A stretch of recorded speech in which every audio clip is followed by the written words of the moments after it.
Siren अगर देखा जाए तो बहुजन समाज पार्टी का देन है कि आज वो सायरन बजा रहे हैं। वो तो गद्दारी की है पार्टी के साथ, बहुजन समाज के लोगों के साथ गद्दारी की है।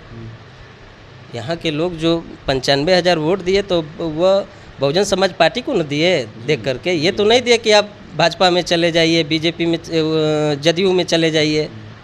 जनता कहेगी, हम तो कुछ नहीं कहेंगे। जनता आ गई समय, जनता जवाब दे देगी। होर्डिंग टंगा हुआ है अभी हाल का एक, धरातल पर नहीं है, कहीं कुछ नहीं है धरातल पर। अभी हाल का एक घटना होर्डिंग में, माननीय मंत्री जी का होर्डिंग में टंगा हुआ था कि हमने जो है चैनपुर में मेडिकल कॉलेज का निर्माण करा रहे हैं जी।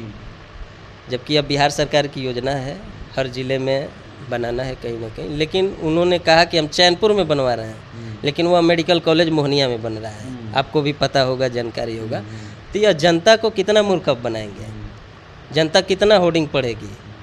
अरे जनता को मेडिकल कॉलेज चाहिए, जनता को डिग्री कॉलेज चाहिए, युवाओं की रोज़गार चाहिए, युवाओं के लिए फैक्ट्री चाहिए, किसानों के लिए पानी चाहिए, खेत के लिए सिंचाई की व्यवस्था चाहिए, उनके उत्पादकता को बेचने के लिए उचित मूल्य चाहिए। तो ये सब चीज़ बस केवल हवा हवाई में है, पेपर में है, धरातल पर कहीं नहीं है। सायरन बजाने का काम किए हैं, 5 साल अपना सायरन।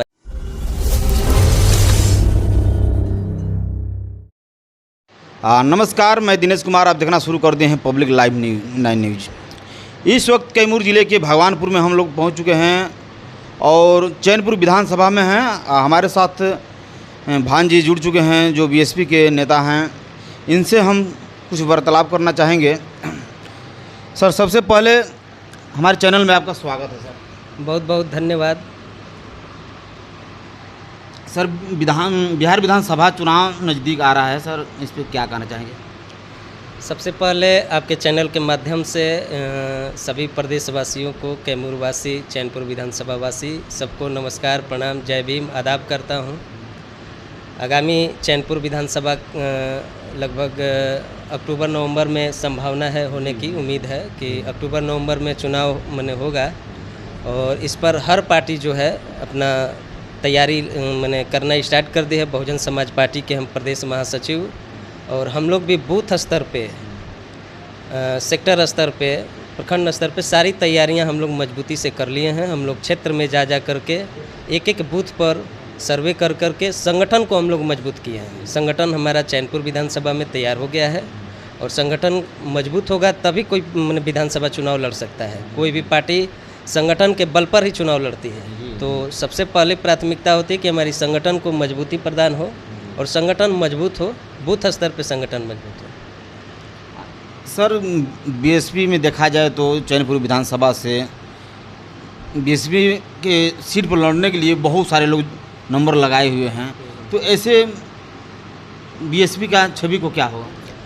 ऐसा नहीं, वो हर पार्टी में होता है। बहुजन समाज पार्टी के में कार्यकर्ता हैं, सभी लोग लगे हुए हैं, अपनी अपनी दावेदारी कर रहे हैं। लेकिन यहाँ पर चैनपुर विधानसभा में सामाजिक समीकरण और जो क्षेत्र में भ्रमण किए हुए हैं, क्षेत्र में जिनका मैंने अपना योगदान दिए हैं समय में पार्टी में, उन पर पार्टी विचार करेगी। और लड़ना लड़ाना ये तो शीर्ष नेतृत्व का काम होता है, संगठन का काम होता है। संगठन में हम लोग हैं, संगठन में हम लोग लगे हुए हैं और संगठन को मजबूती प्रदान कर रहे हैं। सर, देखा जाए तो चैनपुर विधानसभा में हम एक बार गए थे और वहाँ पे देखा गया तो आपके प्रति ज़्यादा रुझान लोगों का था, तो इसे में क्या कहना चाहेंगे? हम बहुजन समाज पार्टी 2018 से ज्वाइन किए हुए हैं।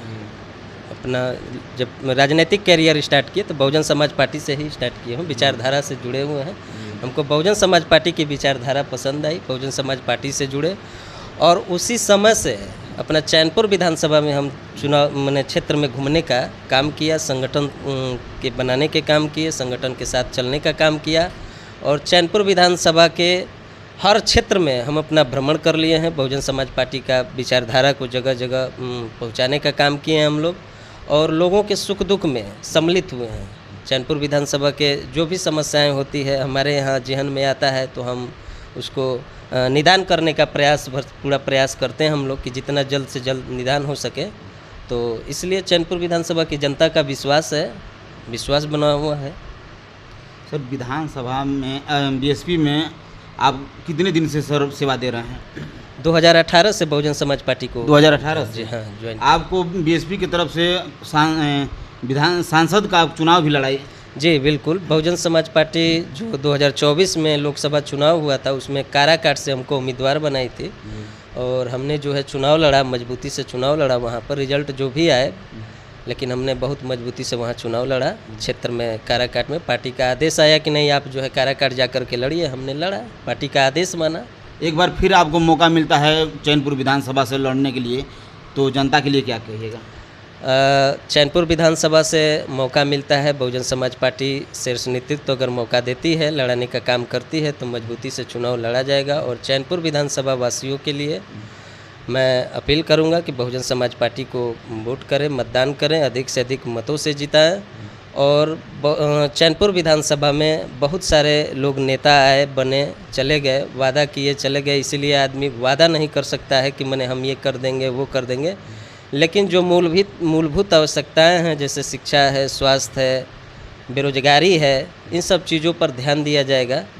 और चैनपुर विधानसभा में सबसे महत्वपूर्ण एक सिंचाई की समस्या है। हमने 7 साल जो भी भ्रमण किया, क्षेत्र में घूमा, तो हम हर समस्या से अवगत हो चुके हैं कि किस क्षेत्र में क्या क्या समस्याएं हैं। तो चैनपुर विधानसभा में सिंचाई की बहुत बड़ी समस्या है। एक दिन की घटना बता रहे हैं कि हम जा रहे थे कोरड़ बेल्ट में ही, जो भीतरी कोरड़ बोला जाता है, उस बेल्ट में गए तो वहाँ के एक किसान मिले। वो जो अपनी चर्चा करने लगे कि हम जो है इतने बीघा का खेती करते हैं, उतना खेती करने के बावजूद भी हमको जो है माने सालों भर का अन्न प्राप्त नहीं हो पाता है। तो इसका कारण क्या है कि जब तक किसान को सिंचाई की सुविधा उपलब्ध नहीं होगी तो उनकी पैदावार बढ़ेगी नहीं, उत्पादकता नहीं बढ़ेगी। और जब तक उत्पादकता नहीं बढ़ेगी तो उनका प्रोडक्शन नहीं हो पाएगा, तो उनका साल भर का जो है खर्चा जो है नहीं निकल पाता है। उन्होंने सही बात कहा। तो मुख्य समस्या है कुड़र बेल्ट में, चैनपुर और चांद बेल्ट में सिंचाई की व्यवस्था हो जाएगी तो किसान अपने आप खुशहाल हो जाएंगे। और दूसरी समस्या है रोजगार के युवाओं के लिए।